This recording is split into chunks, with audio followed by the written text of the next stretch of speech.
You know, funny thing about family, everybody talks about it like it's some warm little photo frame sitting on the shelf, smiling faces, perfect dinners, little hugs before bedtime. But what happens?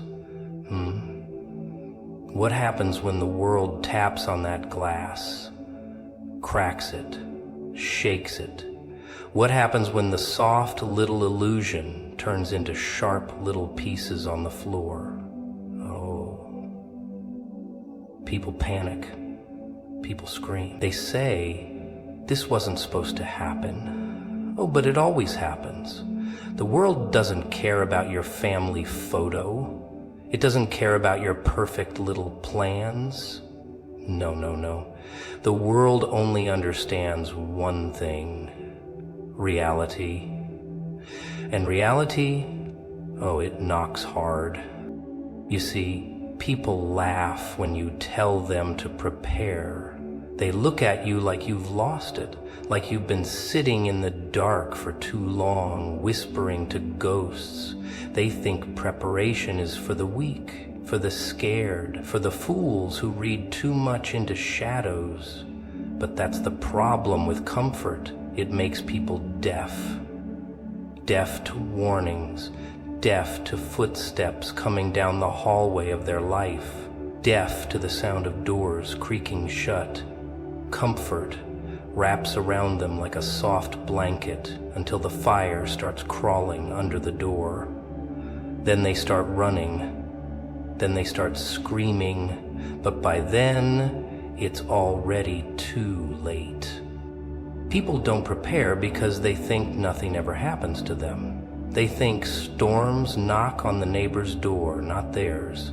They think chaos takes appointments. They think pain sends an invitation card first. Oh no, pain doesn't knock. It kicks the door down. It rips your pretty pictures off the wall. It spills your tea and laughs while you stare at the mess. And the worst part? You were warned. Oh, you were warned. But comfort told you to sit back. Comfort told you to wait. Comfort told you there was time. Isn't that funny? Comfort lies in the sweetest voice. It tells you the ugliest lies in the softest way. But the signs were everywhere.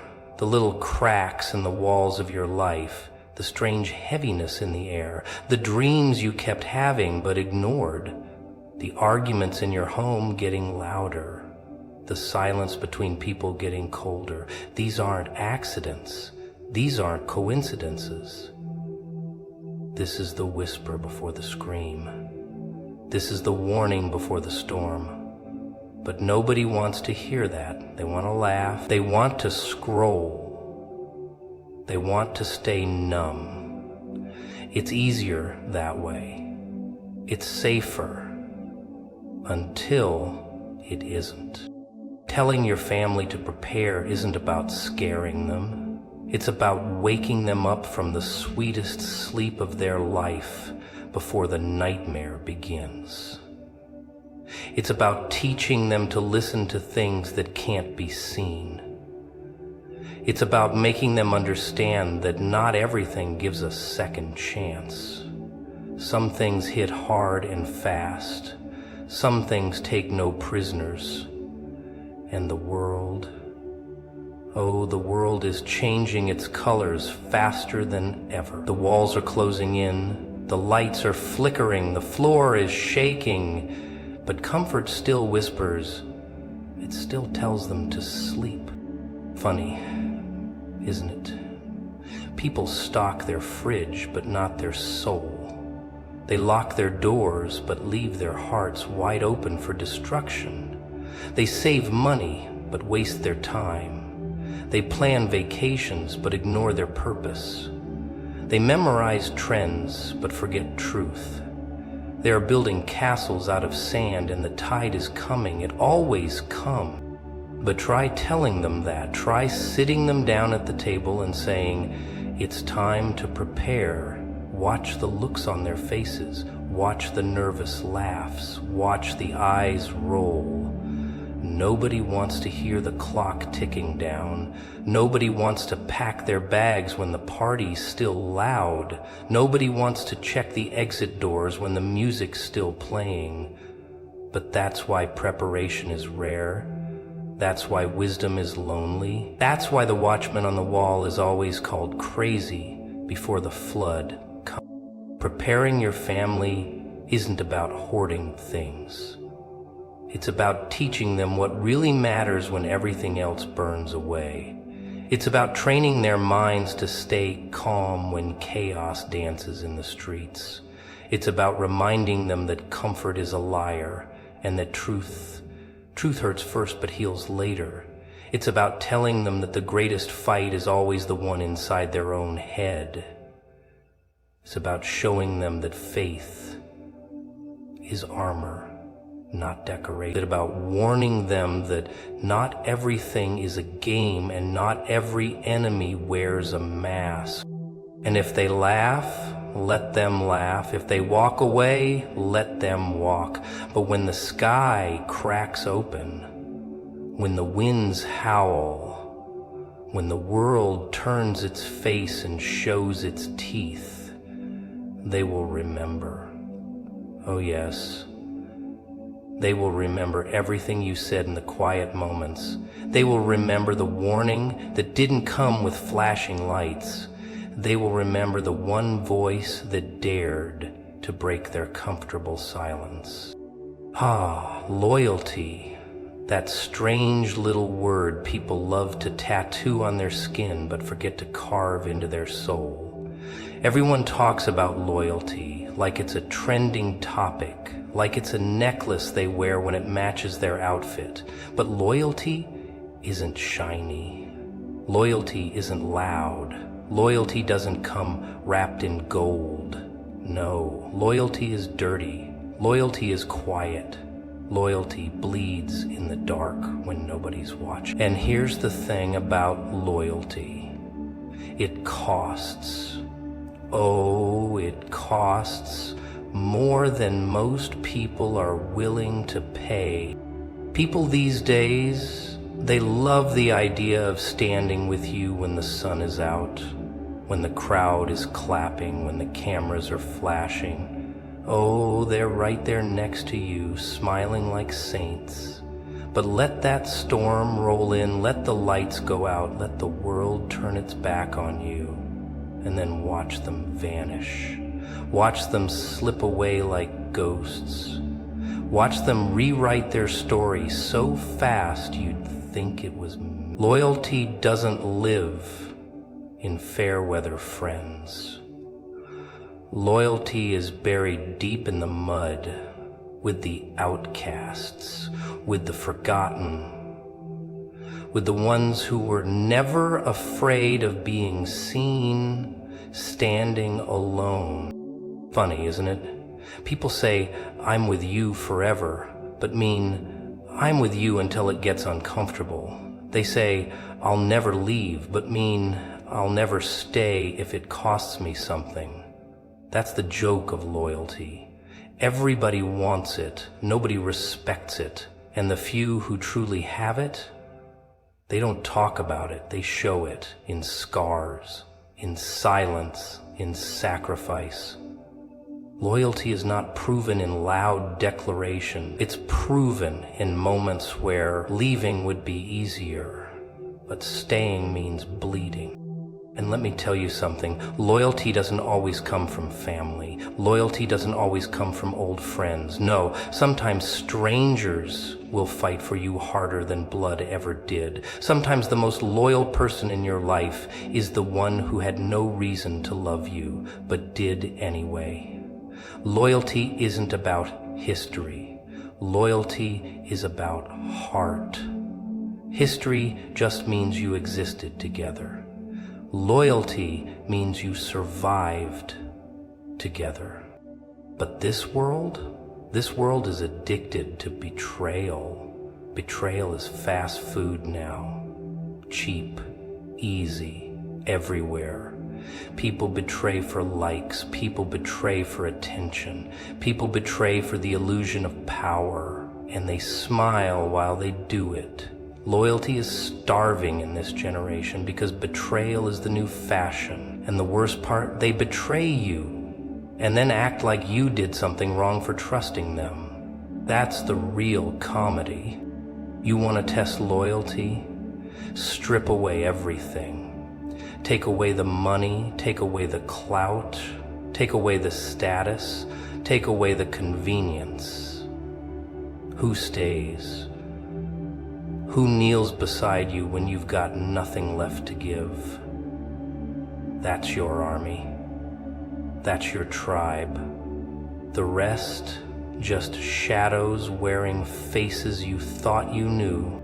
And loyalty, whoa, loyalty demands something this world fears more than death. Patience.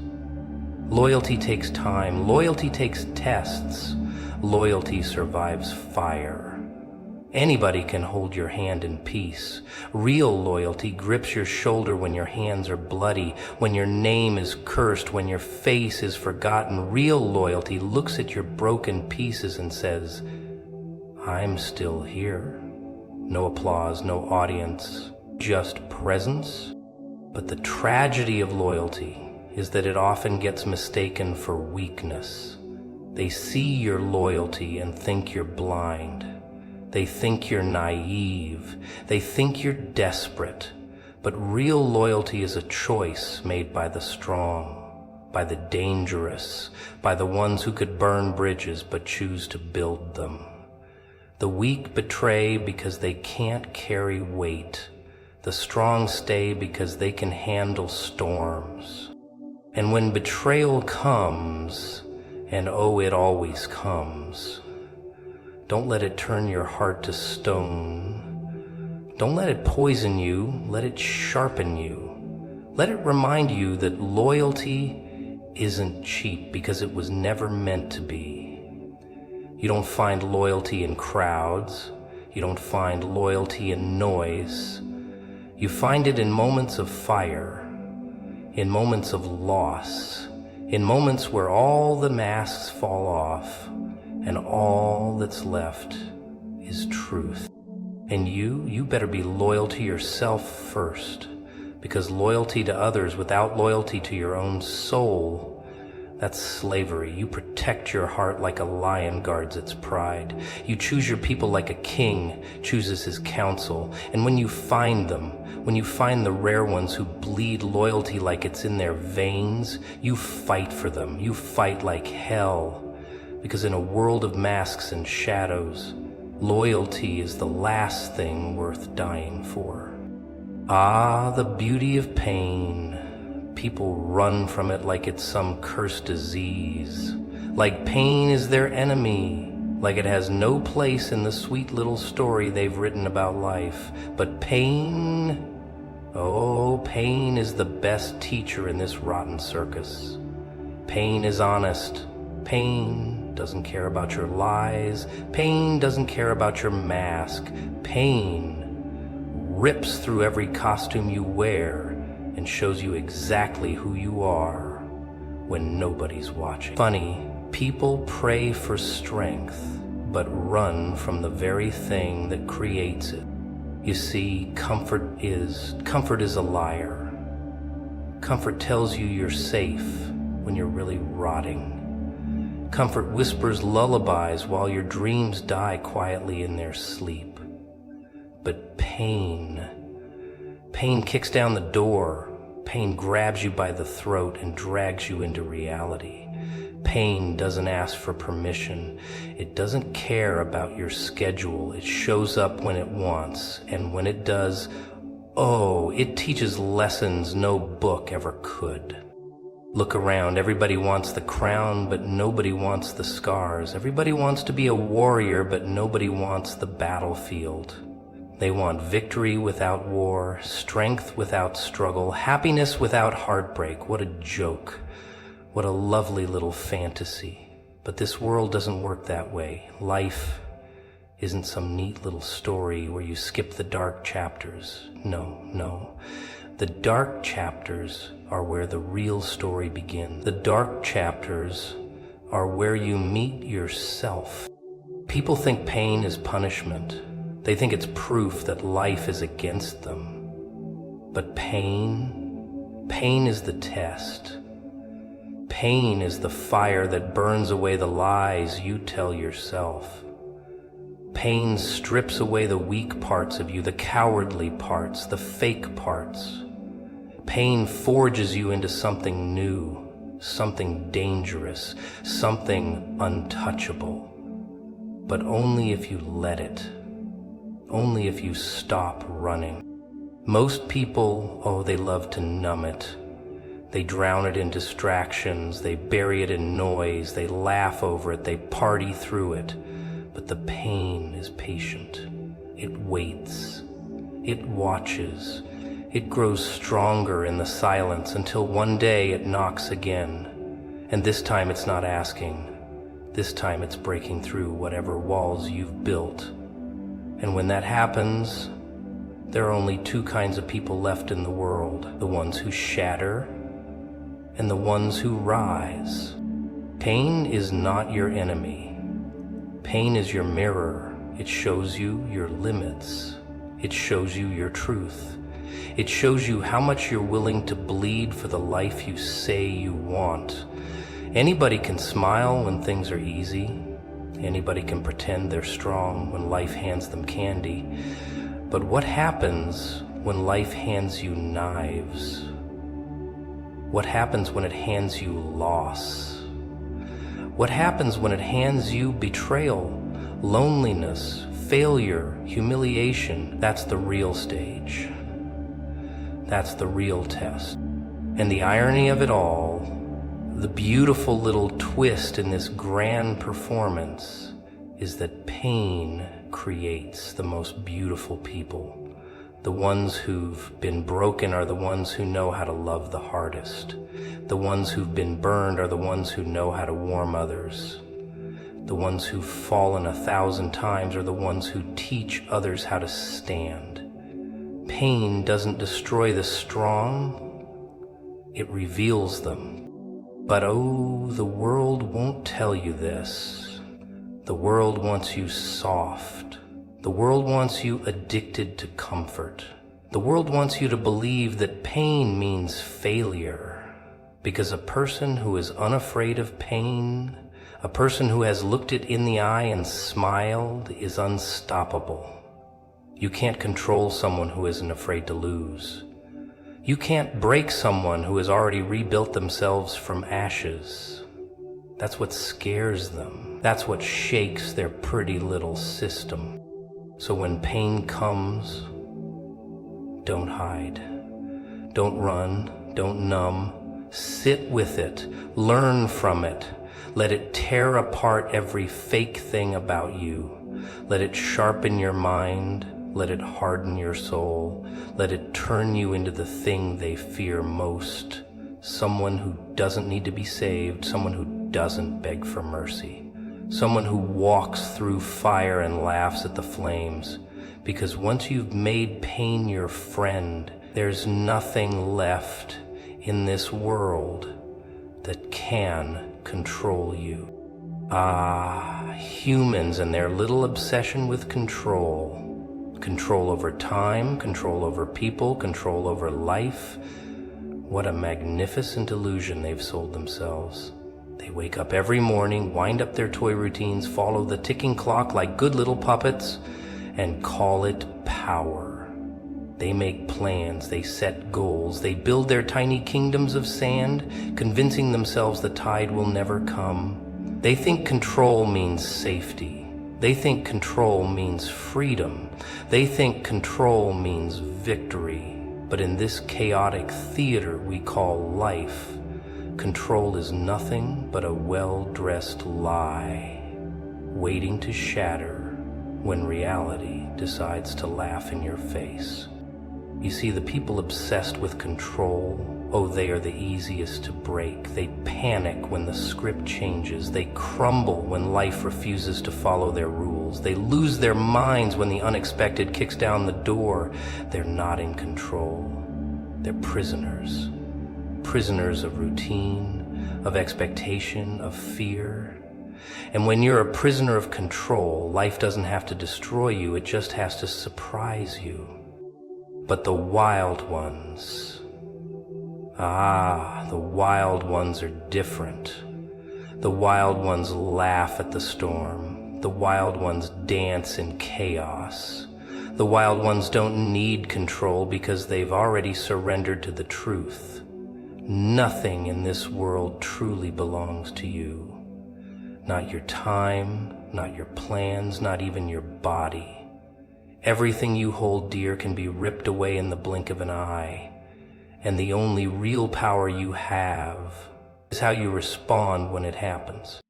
The world fears the wild ones. Oh yes, they do. Because you can't bribe them. You can't threaten them. You can't scare them with the loss of something they never tried to control in the first place. They live free because they've already lost everything in their mind. They've already let go. They've already accepted that life is not some neat little game where you stack trophies on your shelf until you die smiling. Life is a battlefield. Life is a circus. Life is a game of dice with loaded odds. And the wild ones, they love the gamble. But oh, society hates that. Society worships order. Society worships predictability. Society wants everything labeled, categorized, sterilized. A world where everyone fits into a box with a number, with a rule book, with a leash. The moment you step outside that system, the moment you break the illusion of control, they look at you like you're dangerous because you are. You see, when you don't need control, you become impossible to control. When you stop clinging to the script, you start writing your own. When you stop fearing chaos, you become chaos. And chaos cannot be owned. Chaos cannot be tamed. Chaos is the most honest force in existence because it burns down everything fake. It leaves only what's real, only what's unbreakable, only what's free. Look at history. The ones who changed the world were never the ones who played safe, never the ones who followed the map, never the ones who begged for permission. It was the rebels, the misfits, the lunatics, the ones who let go of the steering wheel and laughed as life took them where they needed to be, not where they wanted to go. Isn't that the grand joke? The harder you cling, the more you lose. The tighter you grip, the faster it slips through your fingers. The people who try to control everything end up controlled by their own fear. Fear of loss, fear of failure, fear of judgment, fear of being nothing. But the wild ones, they've already died to all of that. They've killed the part of themselves that needed the world's approval. They've burned the rule book. They've shattered the clock. And now they walk through life untouchable, unchained, unafraid. Control is not power. Control is weakness disguised as strength. Real power is surrender. Real power is freedom. Real power is walking into the unknown with a grin on your face, daring the universe to hit you with its best shot. Because when you stop needing control, you become the storm, and the storm fears nothing. Hope. That sweet little poison they keep selling like candy to the desperate souls wandering these filthy streets. Hope?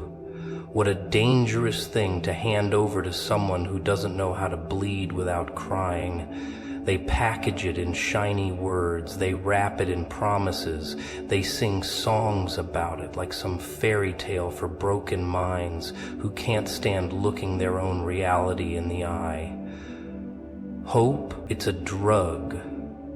A soft, pretty lie that tastes like sugar but rots your teeth from the inside out. And the world? Oh, the world runs on it. Hope keeps people obedient. Hope keeps them quiet. Hope keeps them standing in line, waiting for a miracle that was never coming. Because they need hope to survive their cages, hope that one day someone will open the door, hope that maybe the system will finally see them, hope that maybe their suffering will pay off like some sick little investment plan. But nobody told them hope doesn't feed you, hope doesn't save you, hope doesn't fix the monster inside your head when the lights go out. It just keeps you sitting, dreaming, while the world burns around you. Funny thing about hope, though, it breaks people more than failure ever could. See, when you expect nothing, when you already buried your dreams in the dirt, life can't stab you in the back. But when you're high on hope, oh, when you're drunk on fantasies and pretty pictures, reality cuts deeper than any knife. It rips open your chest and laughs while you watch everything fall apart. And that's when they lose it. That's when they scream. That's when they beg for the lies again. But not me. Not the ones like me. No, we don't beg for hope. We don't kneel at its altar. We don't whisper to the stars like lost little children begging for a happy ending. We live without it. We move without it. We build without it. Because hope is for gamblers who don't know the game is rigged. Hope is for the sheep who need a shepherd to tell them where to go. Hope is for the cowards who can't look the devil in the eyes and smile without shaking. I don't hope for anything. I decide. I create. I destroy. I burn my own path with blood if I have to. Because when you cut hope out of your veins, you're free. Free to see the world for what it really is. A stage dripping in madness. A battlefield soaked in betrayal. A playground for the cruel. And a throne waiting for the one mad enough to sit on it without blinking. Hope blinds you. It whispers sweet lies in your ear until you forget who you really are. It tells you things will get better. It tells you things will be fair. It tells you love will win, kindness will win, patience will win. Lies. Lies carved out of the bones of fools who died waiting for their turn. This world doesn't care how kind you are. This world doesn't care how patient you are. This world doesn't care about your hope. It only bows to action. It only fears fire. It only respects those mad enough to take what they want without apology. People who live without hope, they build their own rules. They don't wait for permission. They don't cry for miracles. They become the thing people hope for. They become the nightmare people whisper about when the world goes dark. They become unstoppable. Because nothing can break you when you already walked through life expecting nothing but war. Hope is for the weak. For the ones too scared to face the ugly truth. For the ones who need bedtime stories to sleep at night. But the ones who laugh in the face of hopelessness, they carve kingdoms from ruins. They build empires from ashes. They write their names in scars, not stars. They don't hope for peace. They create it. They don't hope for love. They become it. They don't hope for strength. They forge it in fire and madness. Hope is a pretty little ghost floating around, luring lost souls deeper into their cages. But me, I don't chase ghosts. I don't wait for doors to open. I don't wish on dead stars. I break the walls. I light the fire. I walk through the ashes without looking back, because when you live without hope, you become something else entirely. You become the very thing the world fears most. Untouchable, relentless, free,